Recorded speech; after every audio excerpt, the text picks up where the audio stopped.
In this video, I'm going to talk about finding the resultant of two vectors, and in the process define what exactly I mean by the word resultant. Now, in the reading that you have done, you found out how to take a vector and split it into a horizontal and vertical component. The resultant is just the opposite of that.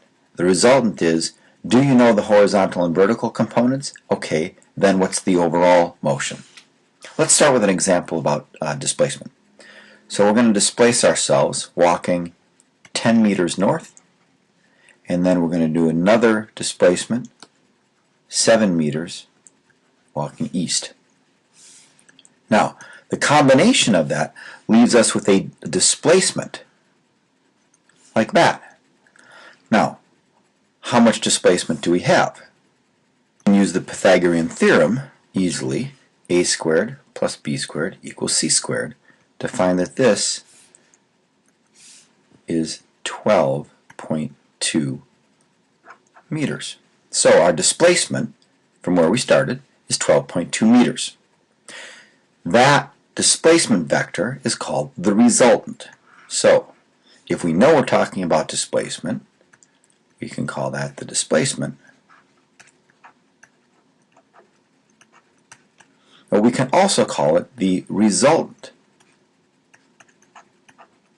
It is the result of this motion and this motion. Now, a vector quantity like this has both a magnitude, 12.2, and a direction. So what direction is this going? Well, we can define that in terms of this angle here, or even that angle there. Either one would be fine. Let's look at this angle here. To find that angle, we'll need to use the tangent function.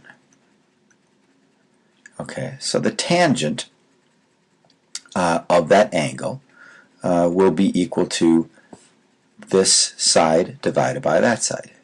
Tangent of that angle, let's call that angle theta. Tangent of theta equals 7/10.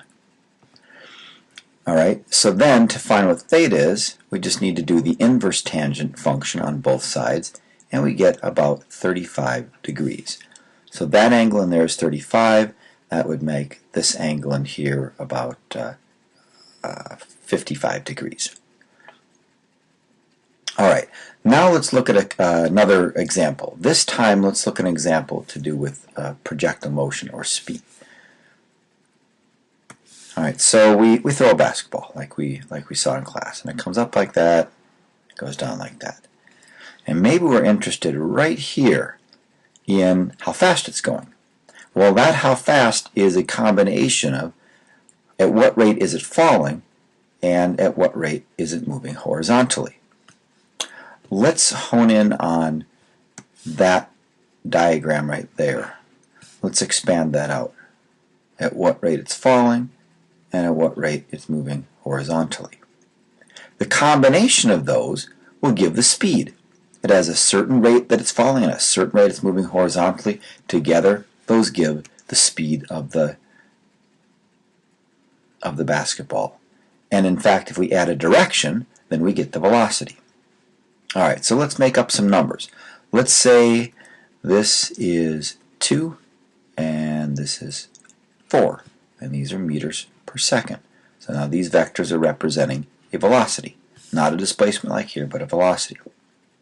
Alright, then the length of this vector here, that is the length of the resultant, will be 2 squared plus 4 squared, and then take the square root of that. Makes that 4.47 meters per second. And once again, you can use some trigonometry to find any one of these angles. Let's say this angle in here. Using the tangent function, you can find that angle in there is equal to about 27 degrees or so.